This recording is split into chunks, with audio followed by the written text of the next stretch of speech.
Great. Good morning, everybody. Before I begin my presentation, I just want to mention one more thing about John Barber. I've had the pleasure of knowing him for over 20 years, and although we all know him as a great corporate leader, being at Toys R Us and at Leapfrog, he was also actually an inventor. And he invented the odds-on ball, and that was where he really began his career. So when he's talking to you from a point of view of play and the importance of that, he's coming from an inventor point of view as well as a corporate point of view. So I think that his notes were very, very important to really observe. So with that, we have a panel today, and what we're going to do is we're going to talk about trends.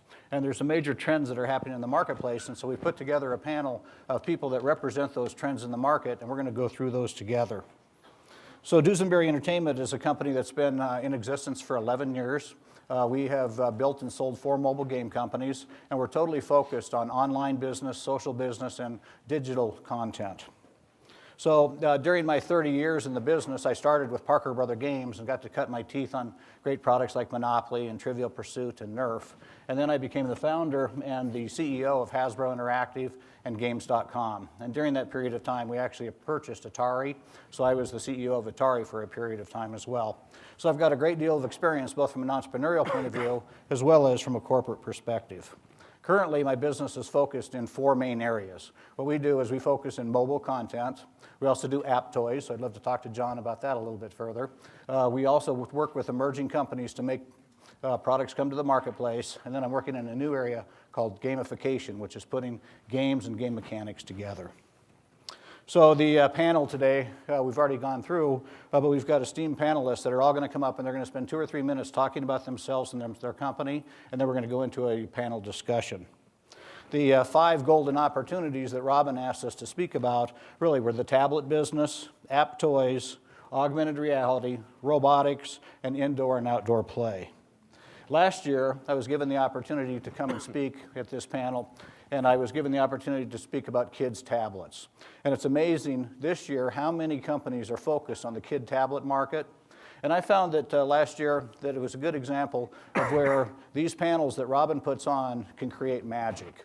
And I was standing up here and I was listening to the panelists, and they were saying there's a lot of tablets that are out in the marketplace, but what we really need is kid content.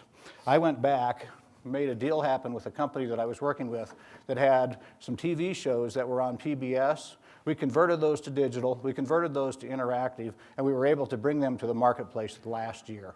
So it was amazing how it happened, and it was just because of the coming together of understanding what was happening at CES.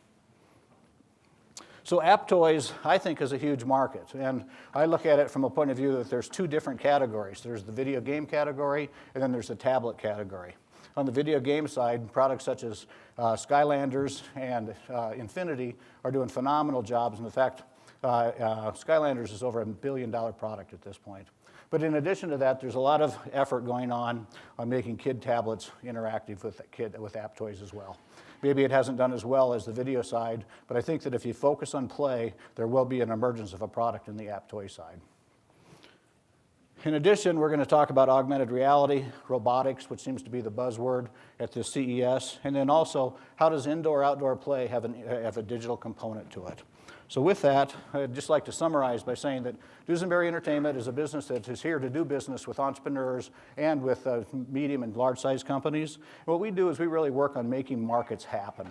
And what we try to do is we try to work with you to make sure that we eliminate barriers in the marketplace, generate revenues in the marketplace for both you and my company, and really make it happen. So I put a brochure at the back of the room, so if anybody's interested in learning more about my company, please check it out. So with that, I'd like to make the introductions of the panel and get started. So Alex, would you like to start and talk a little bit about your company? Sure. Are we going to do PowerPoint presentations, Sure. or we do that? Sure, go ahead, and I'll tap for you. Oh, Okay. sorry, Playworld. Michael? All right, that's fine to start. We're maybe the sort of oddballs here today. I'm here with Playworld Systems. We are play in the outdoor environment. So what our concern is still being meaningful and relevant.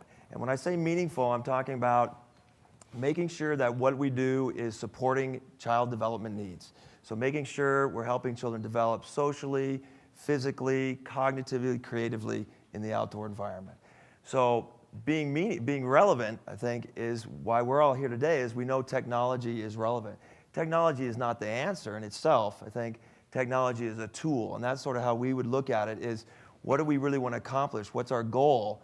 And can technology help us get to that goal? So as a playground system or playground product, when we want to still get kids together, face-to-face, eye-to-eye, outdoors, I compare it a little bit to like why we're here today. We've all traveled very far because being together like this is different than just being all logged in at separate locations. So I think our component is really the here and now in a specific time and space. And how can we use technology to still bring relevance to the children? So that's why we're here at CES and what we're about. Excellent. Oh, yes, I didn't even, well, you can come. We've actually brought a product, sorry, we brought this product to the Venetian. It's an electronic outdoor gaming piece. Please come by the Venetian and we'll show you how it works. Great.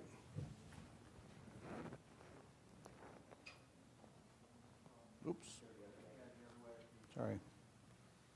Seriously, if you have not played in his playground, you have to. It's the most calories you'll burn there. That's right. It's about getting physically active.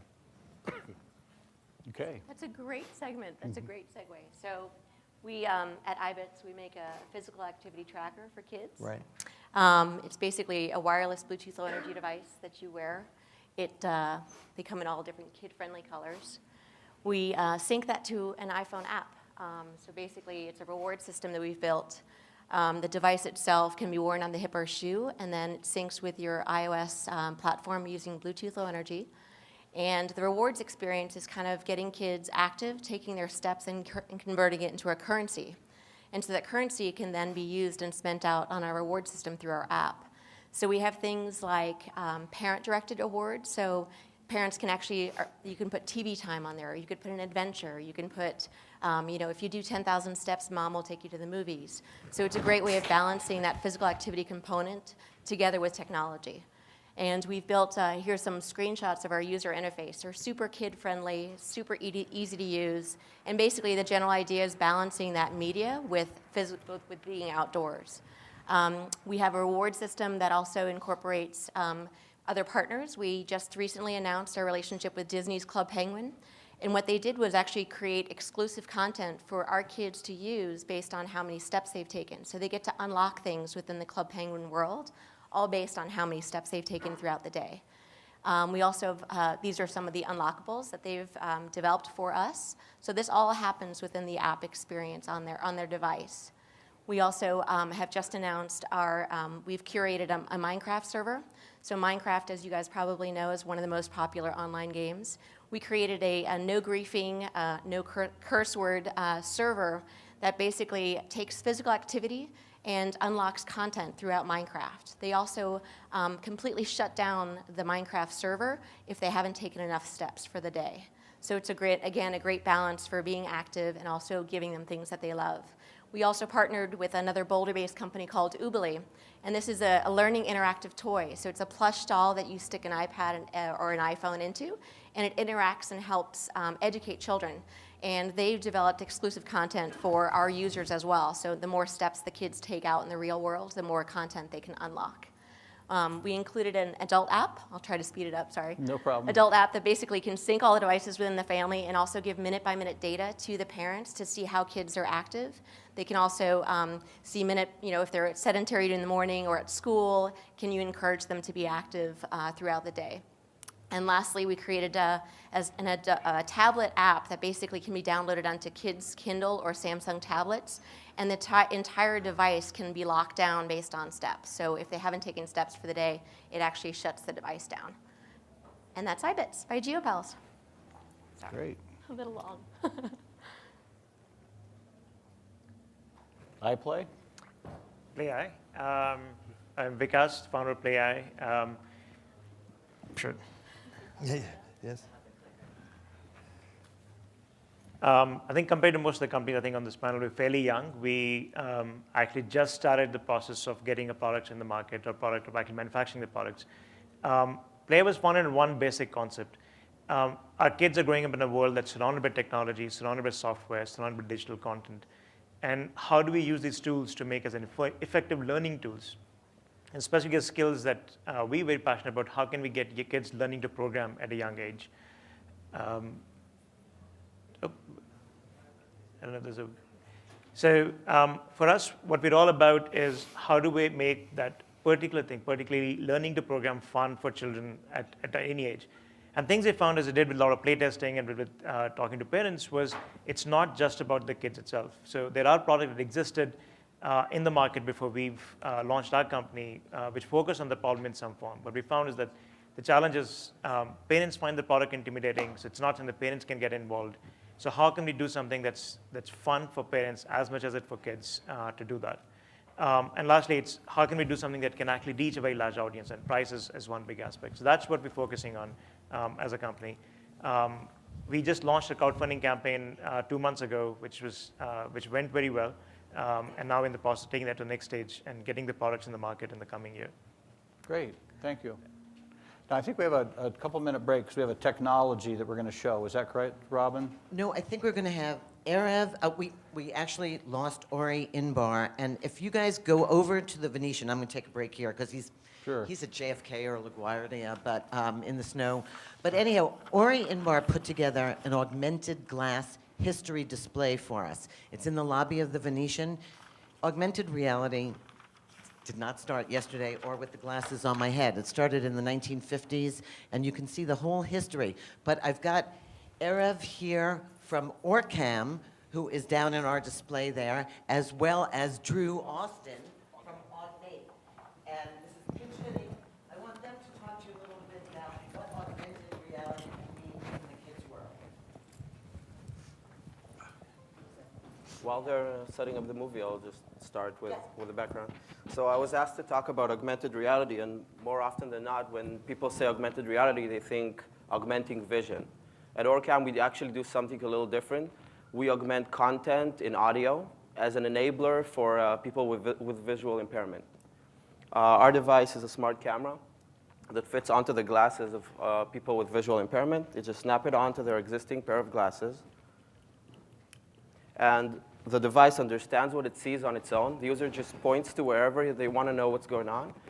The device will read to them, recognize objects for them, let them know what bus line is approaching.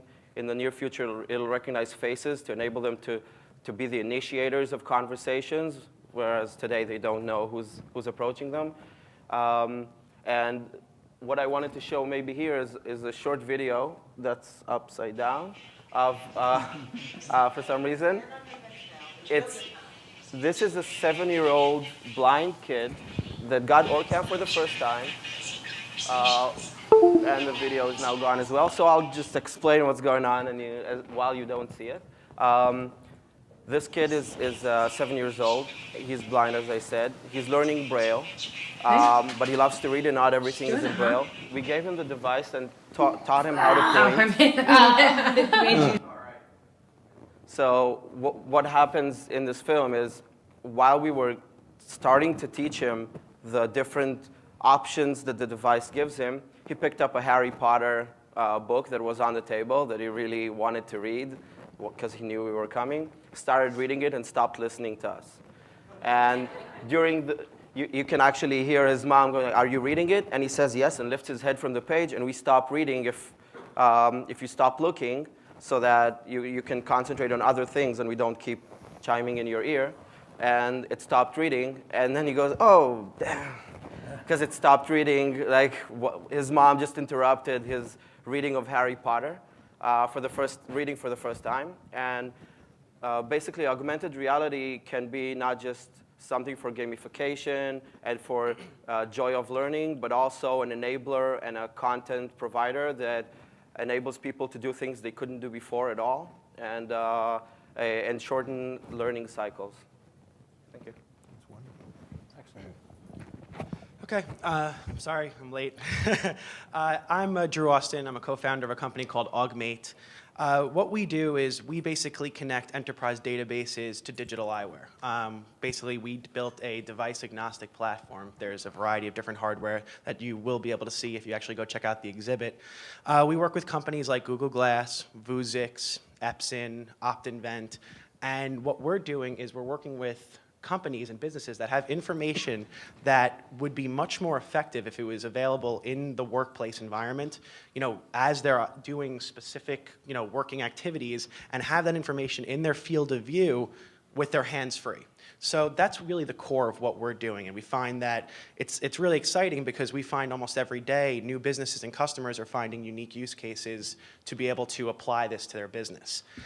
What we look at as augmented reality is a little bit different. We look at it more as almost in the early stages, information snacking.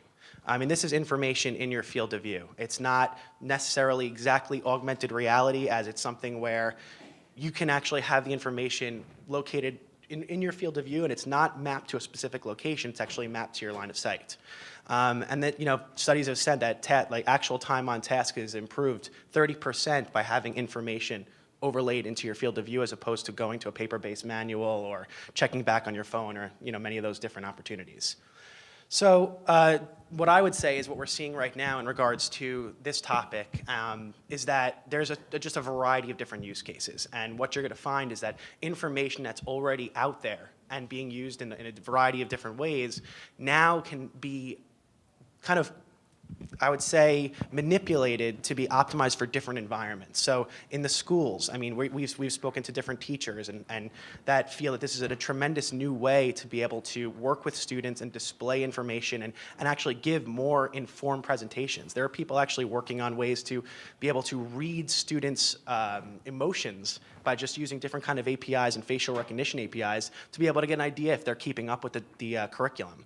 So there's going to be a ton of different use cases across this technology, and I think that digital eyewear devices are the perfect platform for augmented reality because it's just not a natural experience to hold your phone in front of something and gain that kind of augmented experience that you're looking for. And I think that's really what the core of this is. It's really the proper platform for augmented reality.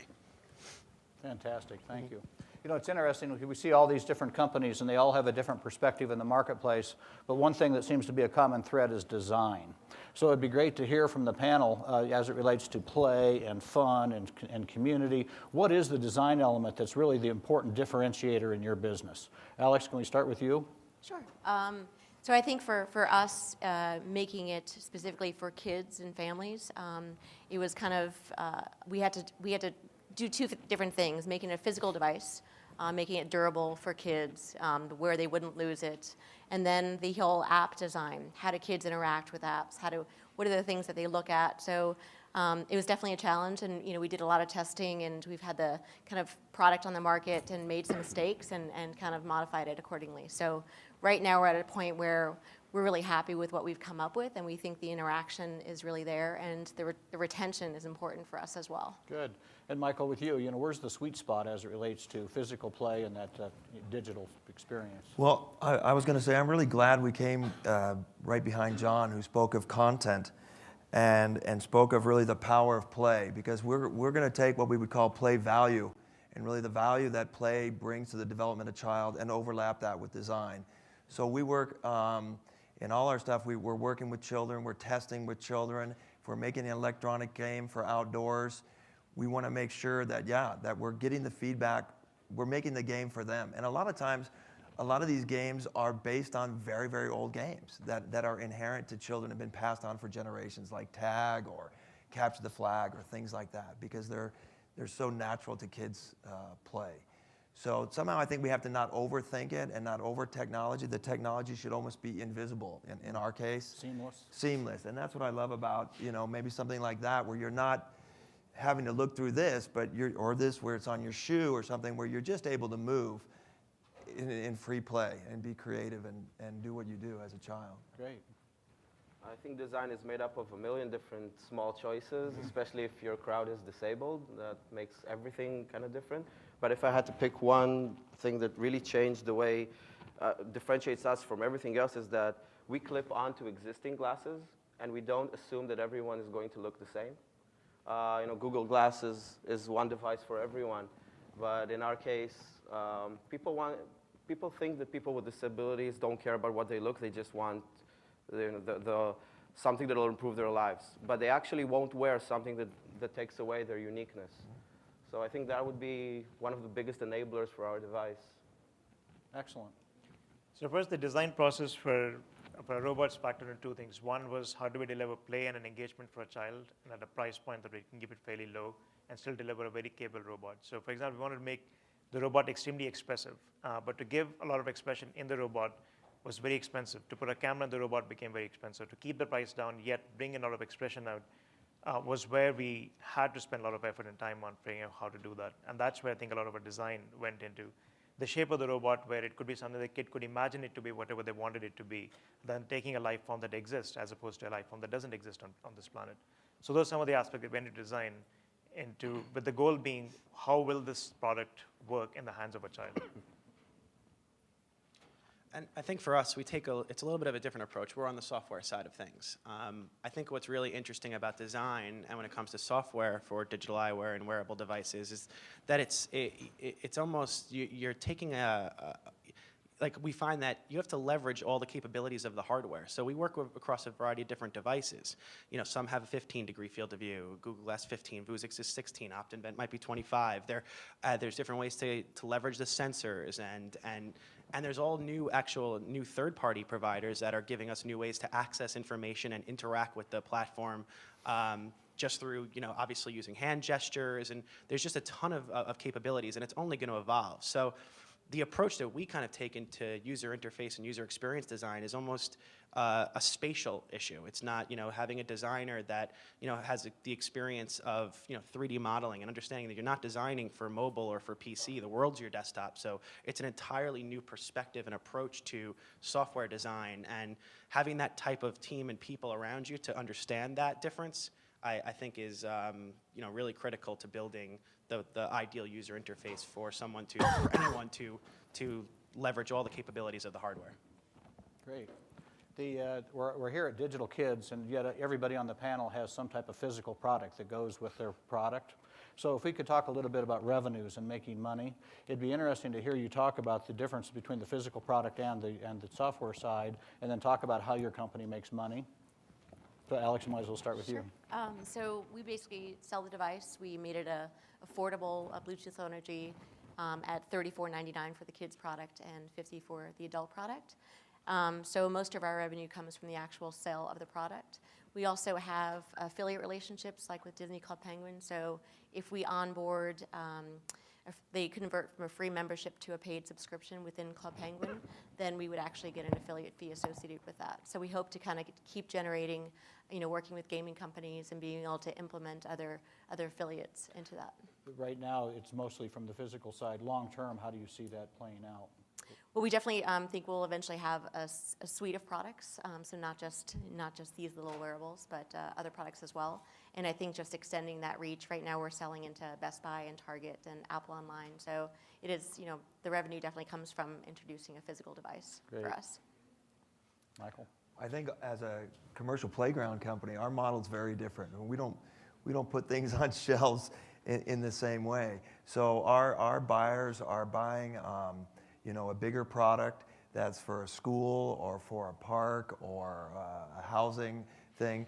Some of the discoveries we're making along the way of incorporating the electronics outdoors, we could see going further to maybe doing a lighter model, you could say, that could be in the backyard, or coupling with some other companies that, for example, if you play on this equipment at your school and do this, you're getting points back to a specific game. Do you see power sources such as the sun being important for play sets, outdoor play sets? As far as for digital purposes? the sun. I'm just thinking that the sun could create the battery power, and then that could create. Well, digital sure, and interaction. that in some cases is the barrier that somebody actually has to bring electricity out, and you think that'd be a small thing. We're bringing electricity out to all kinds of other situations. But yeah, I think also in the future, if we had a solar hookup and made it completely independent or made it kid powered, and kids actually had to go out there and crank up some of their own energy. Because the thing that, the product doesn't use a whole lot of energy, actually. Right, great. Well, we're in a market that's less price-driven. So for us, physical sales are definitely the main source of income. But in the future, it could also be additional functionalities that only relate to a niche market or stuff like that. But we're not there yet. Yeah, good. So first, the sale of the robot is the first source of revenue. But the robot really works with a touch device, and a lot of the magic is delivered from the software that's on a touch device. And there's the platform that we were working on, which is how can we deliver more curriculum, for example, to kids. And that's possibly an additional source of revenue, which is subscription packages for curriculum that work effectively for kids in schools or in home environments. But the primary source of revenue for us is the robot in the hands of parents. Again, for us, we're, again, a little different. We don't have a hardware device. We're strictly software. But you use a hardware device. Yeah. So for us, the monetization, the revenue strategy, in 2014, what we found is that, businesses and customers that we work with are very interested in this technology and want to get an idea of how it's going to benefit their business. So a lot of what we're doing is a little bit more kind of really choosing strategic customers to find that pattern recognition that will allow varieties of different businesses to benefit from what we, from our platform, which is ultimately industrial applications for digital eyewear. And in the beginning, again, like I said, it's a lot of that customer service, understanding that, building solutions for businesses that they could then test and see the impact of productivity and efficiency in the workplace. Ultimately, we see it as a platform that companies will be able to license and have access to be able to build out the workflows using our templates of industrial applications, and then scale on a user basis. Great, thank you. From a digital world perspective, it's all about your community. And it would be interesting to hear from the panel as it relates to your community and how you get the community to start and then how you maintain that community. So it'd be great. Why don't we start on your end this time and go the other way? Sure. Our approach was a little different in regards to consumer versus business. I think that was the way we kind of looked at adoption and driving community. We felt that as a business and as a company, working with digital eyewear is an entirely new beast. It's a new platform. It's a new experience. It's going to be unique and odd and just different in many different ways. So we felt that figuring out a way to show the benefits in a quantifiable and kind of more welcoming arena, like a workplace environment, where at the end of the day, if it improves your bottom line and makes you more productive, you're going to wear the device. We felt that was a great way to start to introduce this technology. I know most companies, many companies you hear about right now are focusing on consumer apps, mostly, especially with Google Glass. But, we felt that there were a variety of different use cases in the business world that could, benefit from this technology. And we felt a great way to introduce it was by focusing on that audience and, growing it. And we feel that will, hopefully be a part of making it even more welcomed in the consumer world just by having, businesses start to adopt this technology. So that's really our approach. Great. So our community comprises of 3 different segments. We see parents, developers who build on our platform, and teachers in schools. So just in the last 2 months since we launched, what the things we've done, essentially, we take one strategy, which is you build tools that empower the community and then get out of the way. So let them do what they want to do with the platform. So the developers, we want to give an API. We're working with them very closely. We have about 150 developers signed up specifically, and we curated the small set of developers so that we can nurture that community in a good way to start with, and then open up broadly. And then eventually we don't want to be in their way when they want to monetize on top of a platform. How can we nurture that community in a way where we are not the blockers for them to succeed? And that's the approach we take on any segment. And same with schools, as we build curriculums, and we want to be effective for them. So tools that we can provide, we want to, and we don't want to be in the way of their own success. I would say in our case it splits into 2. One is that we actually enable the user to join into the general community as an equal, whereas they're excluded a lot. So that's not even related to our device directly, but it's just an outcome. And the second is that our users can teach the device on the fly to recognize new things.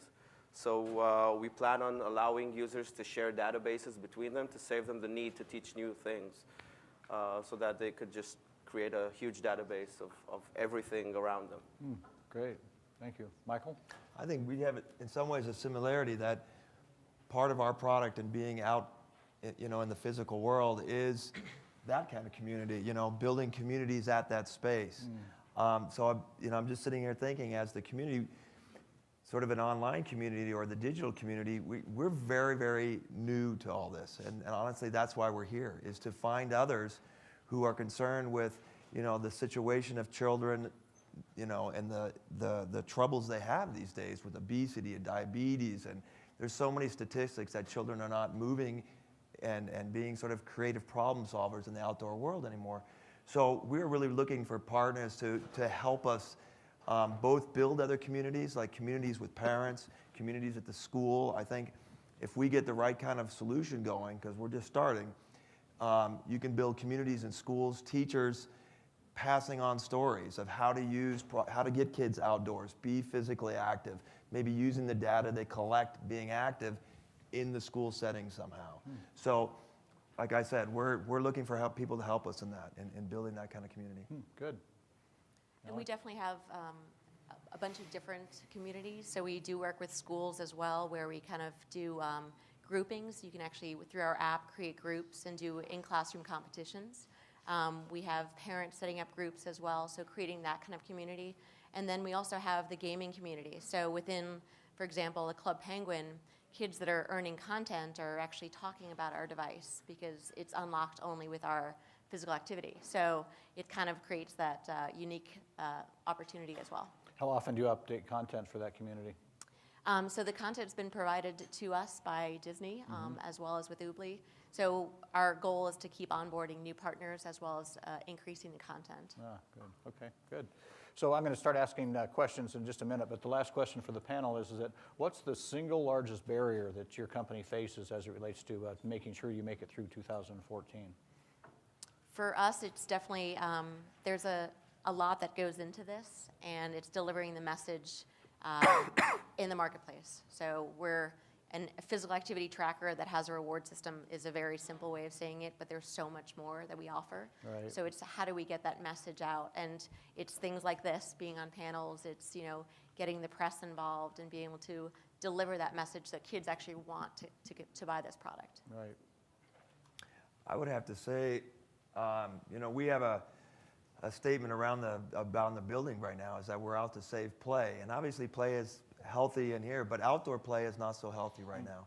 So we are really, I think, on a timeline to make sure that kids are still interested in the outdoor environment, not just the environment, but the space of being together in a space and what that means for children's interaction.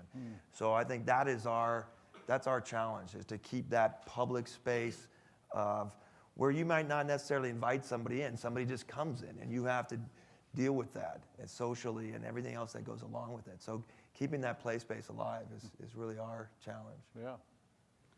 I would say ours is raising awareness to the existence of something like that. It's new. There's never been anything like it.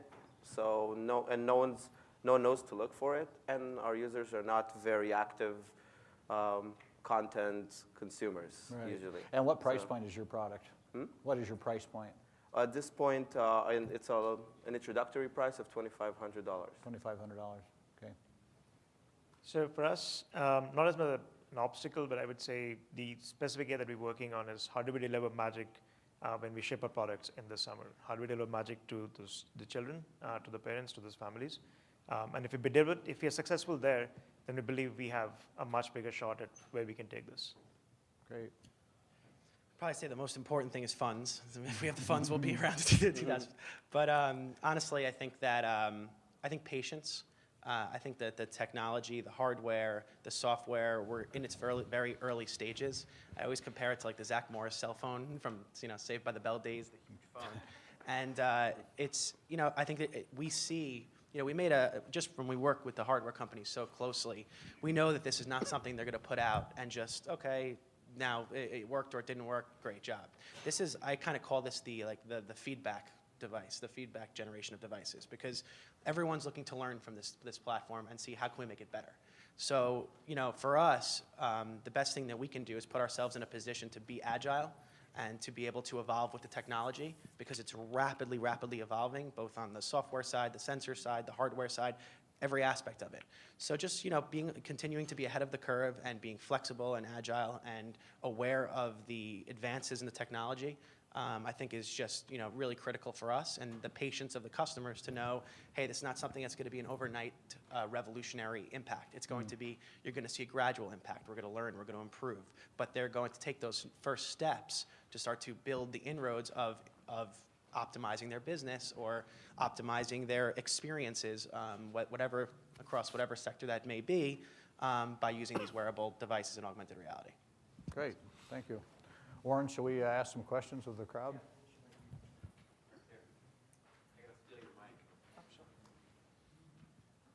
Let's ask some questions. You guys, your chance.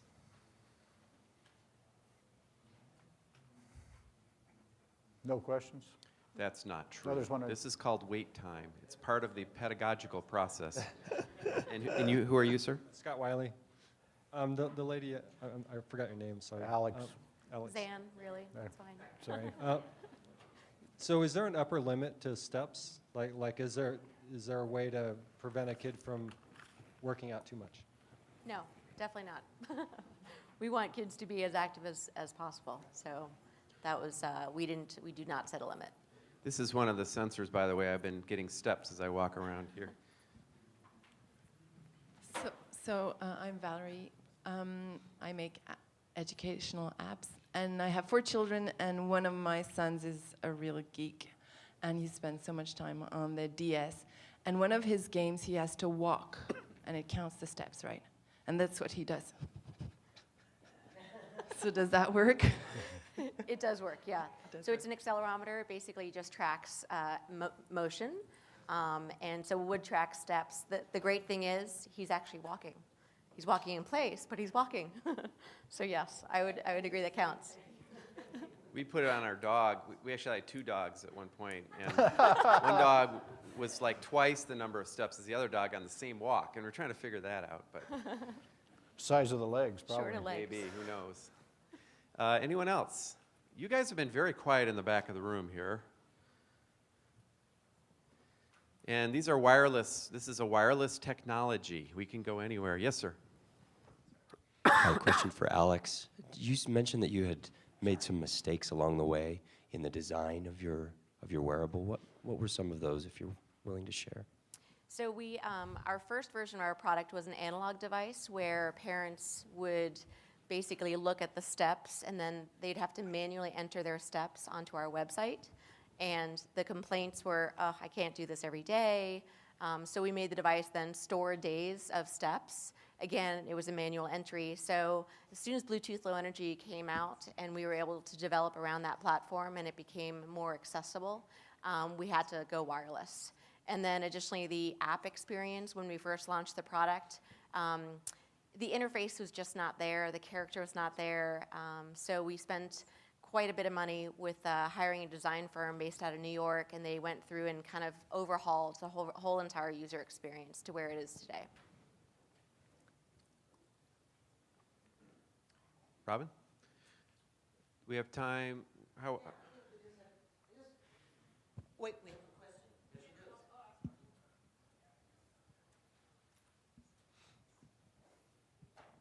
Hi, Chris Awatry from Dynepic. This is for Play Eye. I noticed you guys launched on your own website. Can you talk to a little bit about that? And then can you also talk to how much work and how much time went into testing your toy before you decided to launch? So I'll answer the second part first. So we started the company back about a year ago, and we pretty much started testing some aspect of play and some aspect of what we were doing from the very first day. This particular product, we kind of threw that somewhere, I would say 8 months ago is when this was conceived that this is what we want to take to kids. And we've been testing every week with families, with multiple families every week, so through that entire 6 months process. Now coming back to the why we did it on our website and so on, the most important thing that we wanted to do was build a platform where we can use data and we can use, build a direct channel to customers in as effective a way as possible. Doing it on any third-party platform didn't let us do that. So that data was very critical to us. Not just as what we're doing now, but that's a big aspect of what we continue to do in the future. So if we want to put a software in front of kids, how do children actually learn and play and use this is very critical to us. So that data is a big part of who we are. So that's why we launched it on our website, and actually that's been very effective for us because we can use the data to tune. So for example, we can see heat maps on our site to say what customers are actually looking for and what answers we may not be giving to them when they come to our site. We can see what channels are they coming from, what has been most effective for us to serve our customers. Every single piece of data that we collect, we look at, we analyze, and we can figure out how to make the experience better and drive better success for the company as well.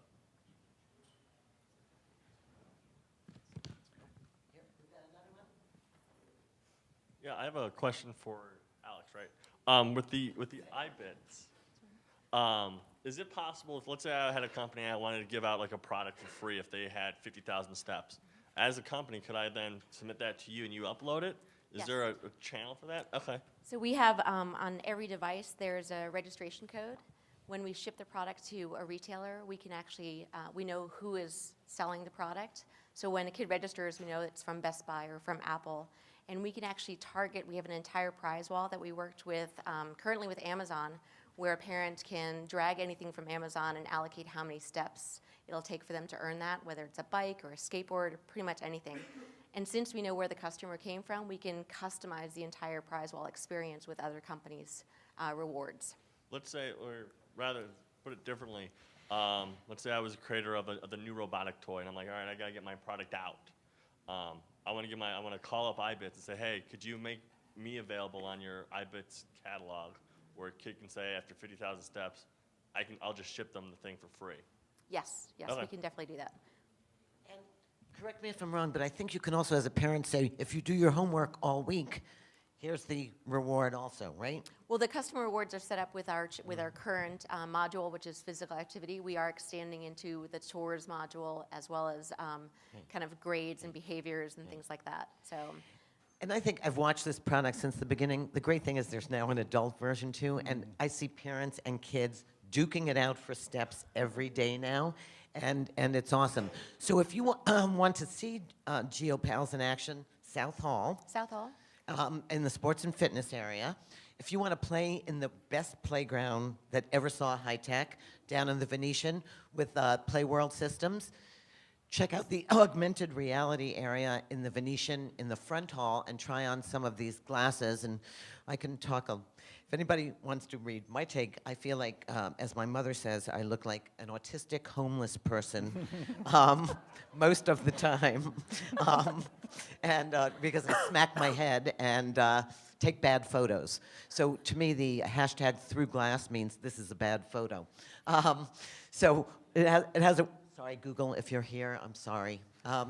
But we're getting there. So with that, Warren's going to give a little education break. I want to thank Tom Dusenberry for moderating and putting together all the hard work in this panel, and everybody for doing such a good job on the future.